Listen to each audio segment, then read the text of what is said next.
तो हमारा जो नेक्स्ट टॉपिक है वो है अब magnetic field due to a circular wire. ठीक है, तो पहले अपन एक बार रिवाइज कर लेते हैं स्ट्रेट वायर को। तो देखो, B due to straight wire,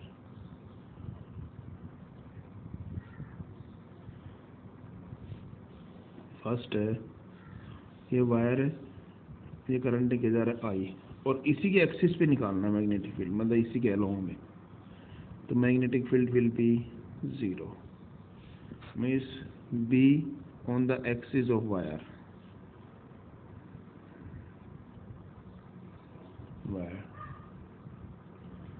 तो कितना होगा अपने पास में 0। ये क्लियर हो गया फर्स्ट। सेकंड है, ये वायर है, ये फाइनाइट वायर है, ये है फाइनाइट वायर।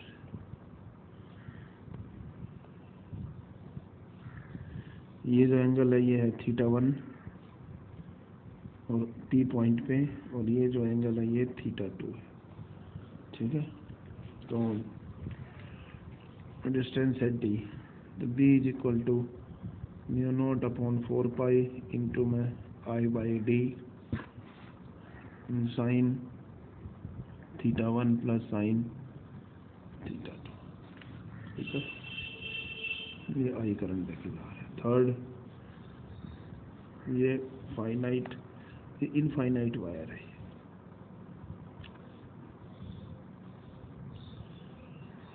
ठीक है, और ये पॉइंट जो है ये P है। तो ये जो एंड है ये एंगल बनाएगा खूब आगे जाके 90 डिग्री एंगल, ये एंड जो है ये बनाएगा ये भी 90 डिग्री एंगल बनाएगा। ठीक है, तो B विल बी, ये ऊपर क्यों लगा रहे हैं यार, क्योंकि वेक्टर क्वांटिटी है, μ0/4 इंटू में 2y/d। ठीक है, क्योंकि साइन θ1 क्या हो जाएगा 90, यहाँ पे भी साइन 90, साइन 91, तो 1 + 1 2 आ गया। ठीक है,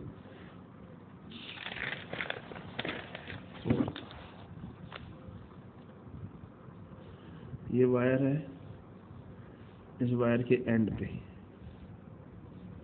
डिस्टेंस d पे। ठीक है, तो θ1 तो हो गया 90 degree and θ2 is equal to 0, तो B is equal to μ0/4 into I/d, ये पॉइंट P है। तो क्लियर हो गया अपने पास फोर्थ। अब आता है सर्कुलर वायर।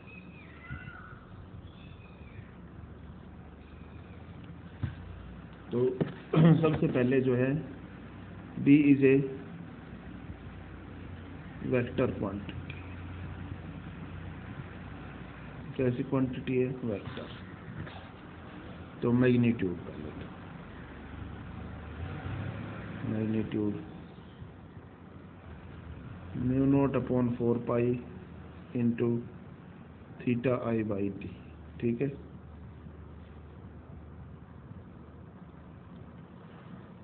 ये होगा अपने पास में, ये theta is the angle subtended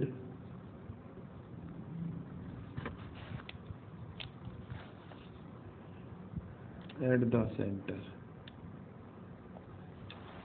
theta is equal to कितना होता है, सर्कुलर वायर का 2π। ठीक है, अब अलग अलग केसेस देखते हैं। देखो अपने पास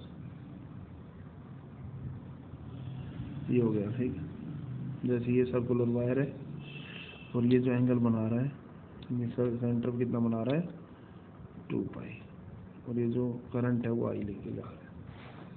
अब direction, right hand thumb rule, right hand thumb rule, जिसमें curl fingers represent the direction of current,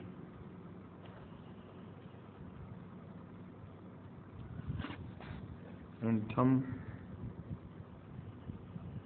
represent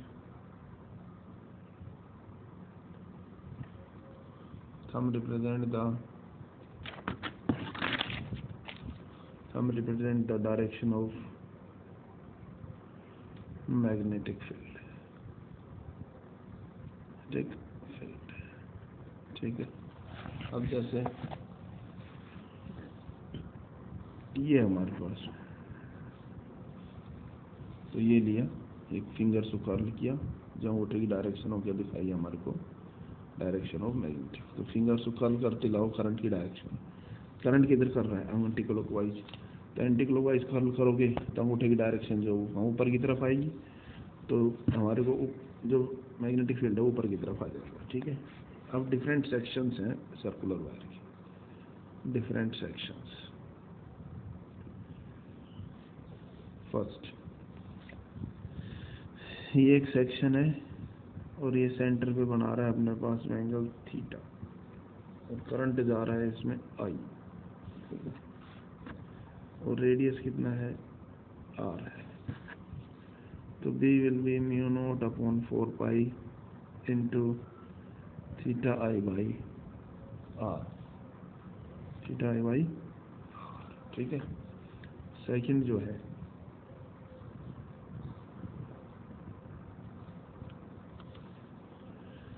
ये है सेमी सर्कुलर वायर, ये एंगल कितना बना रहा है सेंटर पे, पाई। तो B will be mu not upon 4 pi into pi I by R, ठीक है। थर्ड जो है एक क्वाड्रेंट बन रहा है ऐसे,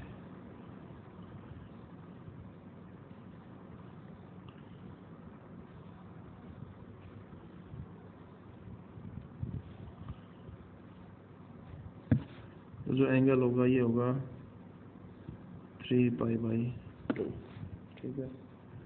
तो ये हो जाएगा B is equal to mu not upon 4 pi into में 3 pi by 2 into I by R, mu not upon 8 pi into 3 pi I by are.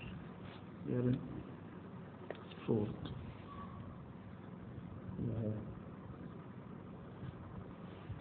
Circular vibration हो गया अपने पास में कॉन्सेंट्रिक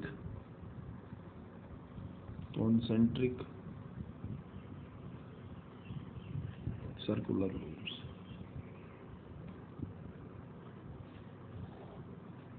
जैसे ये है,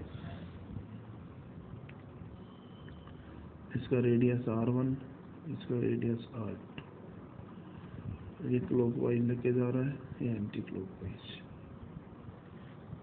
ठीक है। तो B will be mu not upon 4 pi into में पाई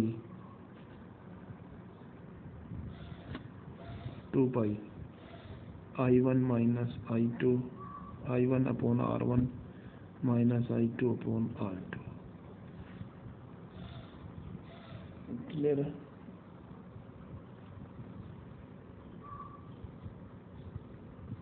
ठीक है, एंड एक दूसरे के अपोजिट डायरेक्शन। तो यहाँ तक देखा अपन ने। नेक्स्ट और fifth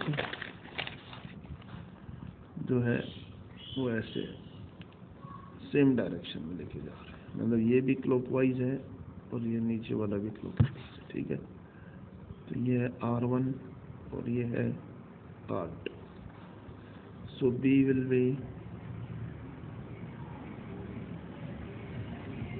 by I1 upon R1 plus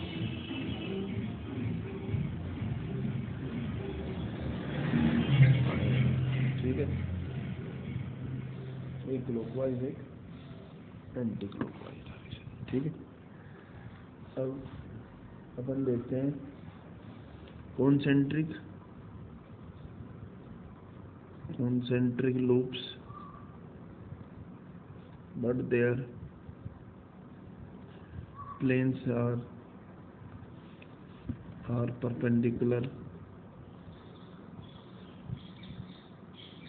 to each other, एक दूसरे के परपेंडिकुलर है। ठीक है, उस वाले केस में देखो, एक लूप तो यूं है और एक लूप यूं है, क्लियर है। और देखो इसमें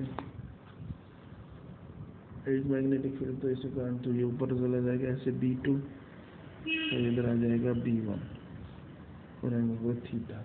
सो B is equal to root B1 का स्क्वायर प्लस B2 का square plus 2B1 B2 cos theta. Clear है, तो ये आ गया अपने पास में। ठीक है ना, तो एक बार फिर से रिवाइज कर लेते हैं अपने पास में। तो देखो, जो भी सर्कुलर लूप होता है, यहाँ से देखा था अपन ने, जब भी सर्कुलर लूप होगा तो इसी कारण जो मैग्नेटिक फील्ड आएगा वो आएगा μ0/4π into theta I by D, where theta is the angle at the centre. ठीक है, अब यहाँ डी क्या है, D is the diameter, D क्या है यहाँ पे, डायमीटर ऑफ सर्कुलर वायर, है ना। और थीटा क्या है, angle subtended at the centre, और एंगल कितना बना रहे हैं सेंटर पे, 2π। अब आई क्या है यहाँ पे, current, I is the current in the wire, जो वायर में करंट है वो है आई। ठीक है, म्यू नोट तो हमें पता ही है, म्यू नोट की वैल्यू होती है 4π इंटू 10⁻⁻, टेस्ला मीटर एम्पियर -1। ठीक है, अब जो direction of right hand thumb rule से निकाली जाएगी, जिसमें curl fingers represent the direction of current and जो अपने पास में थंब है वो रिप्रेजेंट करेगा डायरेक्शन ऑफ मैग्नेटिक फील्ड। अब सबसे पहले अपन डिफरेंस सेक्शन से लेके देखते हैं। एंगल थीटा बना है, छोटा सेक्शन है ए बी, एंगल कितना बना है, थीटा। तो magnetic field will be μ0/4π theta I by R. ठीक है, सेमी सर्कुलर है तो μ0/4π पाई आई बाई आर। ठीक है, फिर है 3π/2 बना रहा है तो μ0/4π 3π/2 into I by R. Concentric circular loops है, अंदर वाला करंट लेके जा रहा है I1, बाहर वाला I2। तो मैग्नेटिक फील्ड विल बी μ0, और एक दूसरे का अपोजिट डायरेक्शन, ये क्लॉकवाइज, बाहर वाला एंटी क्लॉकवाइज। तो μ0/4π 2π I1/R1 माइनस I2/R2। ठीक है, ऐसे ही अपने पास में सेम डायरेक्शन में लेके जा रहे हैं जो है करंट को, अंदर वाला I1 और बाहर वाला I2। मिल जाएगा μ0/4π 2π I1/R1 प्लस I2/R2। दो लूप्स हैं, एक दूसरे के परपेंडिकुलर है, जैसे मान लो एक लूप तो ये हो गया और दूसरा लूप ऐसे परपेंडिकुलर है एक दूसरे के, तो जब परपेंडिकुलर होंगे, परपेंडिकुलर कोई भी एंगल बना रहे हैं, तो magnetic field will B B1 का स्क्वायर प्लस B2 का square 2B1 B2 cos theta. ठीक है, theta is the angle between the two circular loops, between the two circular loops magnetic field of two circular loops। ठीक है, तो ये हो गया अपने पास क्लियर। और B1 जो होगा वो हो जाएगा μ0/4π इंटू में 2π I1/R1 and B2 will be μ0/4π into में 2π I2/R2।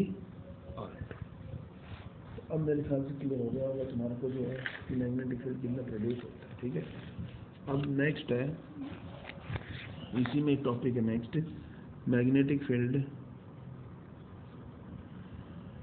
Due to a circular current loop at its axial point, यहाँ पे एक्सियल पॉइंट में, ठीक है। तो मान लो ये है अपने पास में, ये यहाँ से जो डिस्टेंस है उसका x है और ये जो डिस्टेंस है ये r है ना।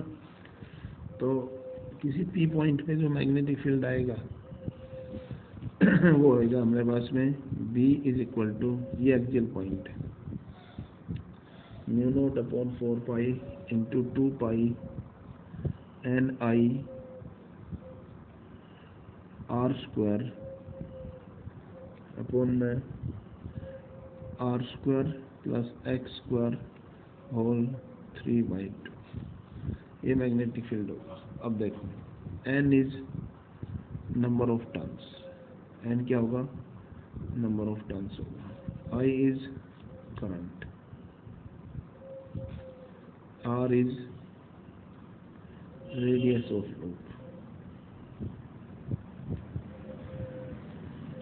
रेडियस ऑफ लूप होगा, ठीक है।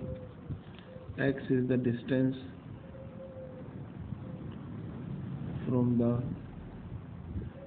The centre of loop,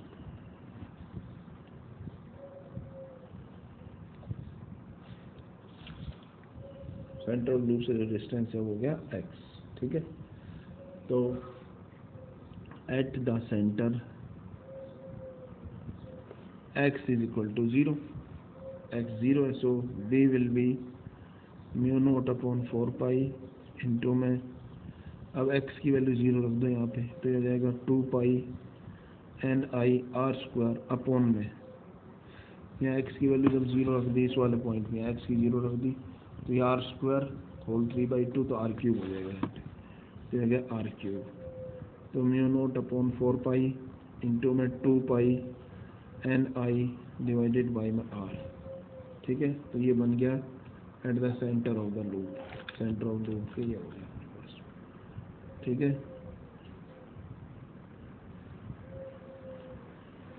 clear हो गया अपने पास। अब नेक्स्ट हम करते हैं कि मैक्सिमम मैग्नेटिक फील्ड कहाँ होता है। तो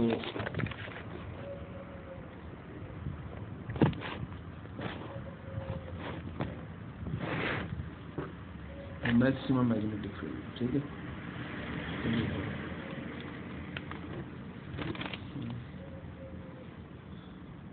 तो यहाँ पे मैक्सिमम मैग्नेटिक फील्ड देखते हैं, ठीक।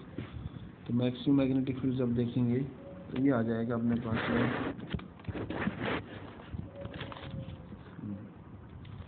हमारे पास फॉर्मूला है B इज इक्वल टू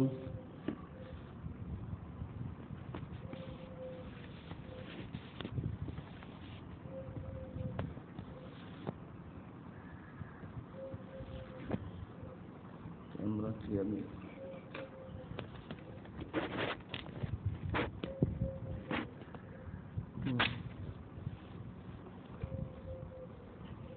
तो देखो हमारे पास है mu not upon 4 pi into 2 pi N I R square upon R square plus X square whole 3/2, ये ठीक है।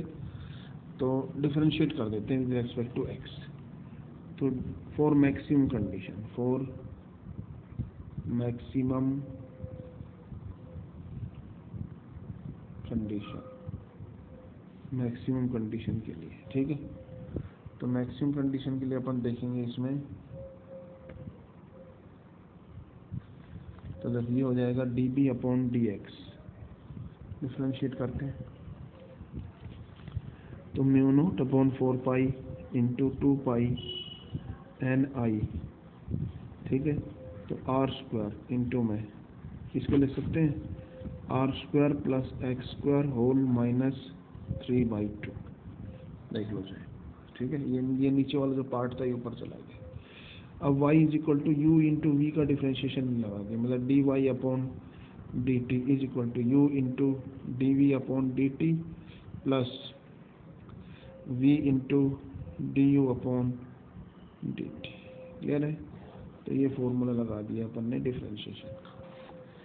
अब जब देखेंगे अपन तो D B upon D X is equal to mu note upon 4 pi into में 2 पाई एन आई, ठीक है। यहाँ पे ये कांस्टेंट है तो 0, तो 0 into R square plus X square whole 3/2 minus, अब प्लस, अब इस ये as it is R square, अब इसका डिफरेंशिएशन -3/2 पावर आगे, है ना, और ये हो जाएगा अपने पास में -3/2 इंटू में R square plus X square whole -5/2, ठीक है, इंटू में 2x into D X upon D T, ठीक है। तो अब 0 रख दिया इसको, तो ये पार्ट ख़त्म हो गया यहाँ पे, तो हो जाएगा आर स्क्वायर -3/2, ठीक है, ये हो जाएगा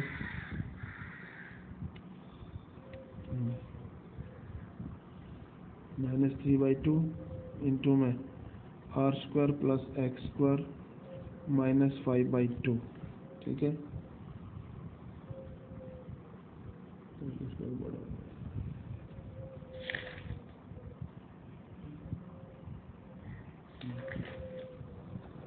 -5/2 इंटू में 2x इंटू में dx अपॉन dt, ठीक है।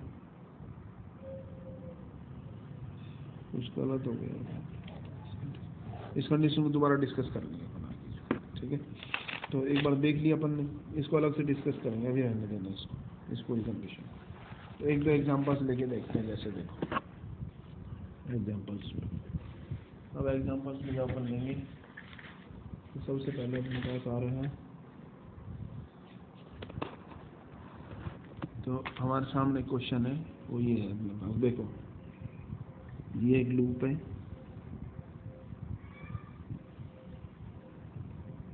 ऐसे, ठीक है, और ये करंट ऐसे लेके जा रहा है, ये अंदर वाले का जो रेडियस है वो R1 है, बाहर वाले का जो रेडियस है वो R2 है, ठीक है, और ये करंट ऐसे लेके जा रहा है। तो सबसे पहले हमने देखा ये जो दो पॉइंट्स हैं A, B, C और D, तो point A, B, C, AB and CD wire, segment AB and CD wire, current magnetic field कितना हो जाएगा 0, क्योंकि उसी के एक्सिस के अलोंग है, समझ गए। अब है अपने पास में loop 1, loop of radius R1, ठीक है। तो R1 का जब करेंगे तो B is equal to mu note upon 4 pi into में पाई आई बाई R1, ठीक है। अब loop 2, loop of radius R2, तो जाएगा B is equal to mu note upon 4 pi into में पाई आई बाई R2, एक clockwise है, ये है तो नीचे की तरफ, और ये है तो ऊपर की तरफ, तो ये हो जाएगा अपने पास में क्रॉस में, और ये हो जाएगा डॉट में, ठीक है। तो B is equal to mu note upon 4 pi into में पाई, अब आपस में माइनस हो जाएंगे, pi I upon 1 upon R1 minus 1 upon R2, तो ये मैग्नेटिक फील्ड हो गया अपने पास में, क्लियर है, इतना बना नोट बना।